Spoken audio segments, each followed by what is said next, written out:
مدرسہ عثمان، مدرسہ عثمان،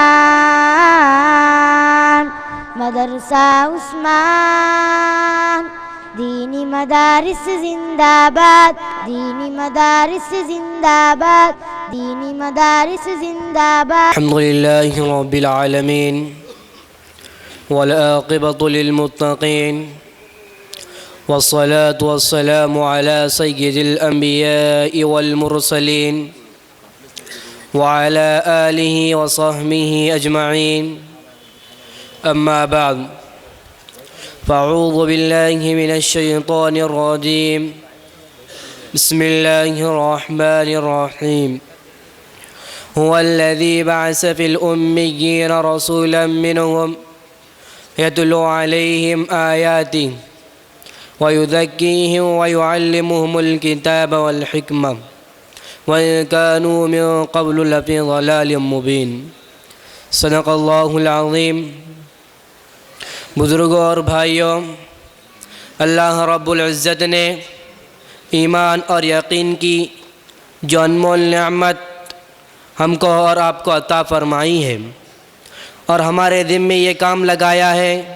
کہ ہم مرتے دم تک اس نعمت دولت کی مکمل حفاظت کرتے رہے. ہمیں پابند بنایا گیا ہے کہ ہماری زندگی ایمان پر گزرے، ہمارا خاتمہ ایمان پر ہو، ہمارا جینا بھی اسی دین پر ہو اور ہمارا مرنا بھی اسی دین پر ہو. اچھی طرح یاد رکھا جائے، اپنے ایمان کی حفاظت، اپنے نسلوں کے ایمان کی حفاظت، اپنے اولاد کی ایمان کی حفاظت اسی صورت میں ہو سکتی ہے جب ہم اپنا رشتہ اللہ تعالیٰ کے دین سے اتنا مضبوط کر لے کہ ہمارا پورا عمل اللہ تعالیٰ کے دین کے تعلیمات کے سانچے میں ڈھل جائے. ہمیں جو ایمان اپنے باپ داداؤں سے موروثی طور پر ملا ہے، وہ ایمان اسی طرح ہماری اولاد تک منتقل ہو، نسل در نسل ایمان منتقل ہوتا رہے، ایمان سلامت رہے. اولاد جیے تو ایمان پر جیے، اور دنیا سے رخصت ہو تو ایمان پر رخصت ہو. خدا نخواستہ اللہ نہ کرے کہ ایسی نوبت ہرگز نہ آنے پائے کہ ہماری اولاد ایمان سے ہاتھ دھو بیٹھے، ہماری نسل ایمان سے ہاتھ دھو بیٹھے. ہمیں اسی فکر ہونی چاہیے. آپ زیادہ سے زیادہ دولت کما کر، آسائش فراہم کر کے، سہولیات مہیا کر کے، زندگی کے تعیش تمام چیزوں کا انتظام کر کے اپنی اولاد کی ایمان کی حفاظت کا بندوبست کرنے میں کامیاب نہیں ہو سکیں گے. ہماری نسلوں کا ایمان سلامت رہ سکتا ہے اسی صورت میں کہ ہم ٹھوس انتظام کریں، ہم مضبوط انتظام کریں، ہم اولین درجے کے طور پر انتظام کریں ان کی دینی تعلیم کا، ان کی قرآنی تعلیم کا، ان کی دینی تربیت کا، ان کی اخلاقی تربیت کا، ان کی ایمانی تربیت کا. دینی تعلیم اور اخلاقی تربیت، یہی دو فارمولے، تیسرا کوئی راستہ نہیں ہے. حضور اکرم صلی اللہ علیہ وسلم سے لے کر آج تک اپنے آبا و اجداد تک کی تاریخ آپ پڑھیں، نسلوں کا ایمان انہی راستوں سلامت رہا ہے، کوئی اور راستہ نہیں ہو سکتا. اور اگلی بات سنیے، ہماری نسلوں کی ایمانی دینی تعلیم مدارس اسلامیہ کے ذریعے، دینی درسگاہوں کے ذریعے جس صورت میں ممکن ہے کسی اور صورت میں ممکن نہیں ہے.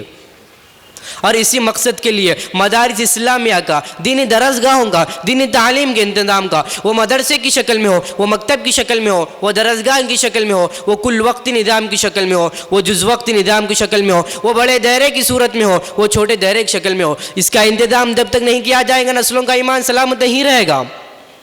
اور یہ وہ سلسلہ ہے مدارس اسلامیہ کا، مکاتب اسلامیہ کا، جو اس موجودہ ڈھانچے میں تو ہمارے بزرگوں نے قائم فرمایا تھا. اس کا سلسلہ براہ راست حضور صلی اللہ علیہ وسلم کی اس مبارک یادگار سے، اس مبارک سنت سے جڑا ہوا ہے. آقا دو جہاں صلی اللہ علیہ وسلم نے سفر کے مہینے میں، تصور کیجئے 1400 سال پہلے، سفر کے مہینے کی 27 تاریخ کو مکہ المکرمہ سے مدینہ المنورہ ہجرت کا سفر شروع کیا تھا، اور 3 دن غار سور میں مقیم رہے تھے، اور پھر ربیع الاول کی پہلی تاریخ کا قافلہ چلا تھا، اور کئی دنوں کے سفر کے بعد پہلے قباء اور پھر وہاں چند روز قیام کے بعد مدینہ المنورہ پہنچا تھا. مدینہ المنورہ پہنچنے کے بعد آقا کریم صلی اللہ علیہ وسلم نے سب سے پہلا کام مسجد نبوی کی تعمیر کا کیا، اور مسجد نبوی کی تعمیر کے ساتھ ساتھ مسجد نبوی کی شمالی صحن کے گوشے میں ایک چبوترا تعمیر کیا گیا جس پر کھجور کے پتوں کا صاحبان تھا.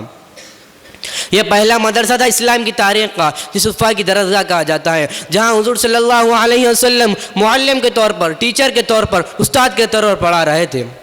اور صحابہ اکرام کی مقدس جماعت شاگرد کی صورت پڑھ رہی تھی، اور جو کچھ پڑھایا جا رہا تھا وہ اللہ کی کتاب تھی، اللہ کے نبی کی سنت تھی، کتاب اللہ کا درس ہو رہا تھا، سنت رسول اللہ کا درس ہو رہا تھا، تربیت دی جا رہی تھی، دلوں کو پاک کیا جا رہا تھا، ظاہر کو بھی اجلا بنایا جا رہا تھا، باطن کو بھی سنوارا جا رہا تھا۔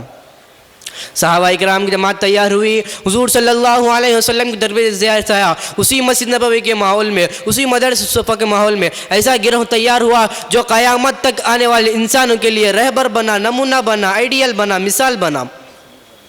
یہ جو مدارس کا نظام آپ کے اس ملک میں اور اطراف کے ملکوں میں خصوصیت کے ساتھ اور پوری دنیا میں کسی نہ کسی شکل میں سلسلہ موجود ہے،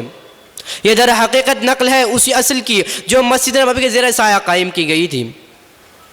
اور اللہ کو گواہ کر کے یہ بات کہہ سکتا ہوں، ہماری نسلوں کا ایمان، ہماری اولاد کا ایمان، اہل ایمان کا ایمان سلامت نہیں رہ سکتا جب تک دینی تعلیم و تربیت کا مستحکم انتظام نہیں کیا جائے گا۔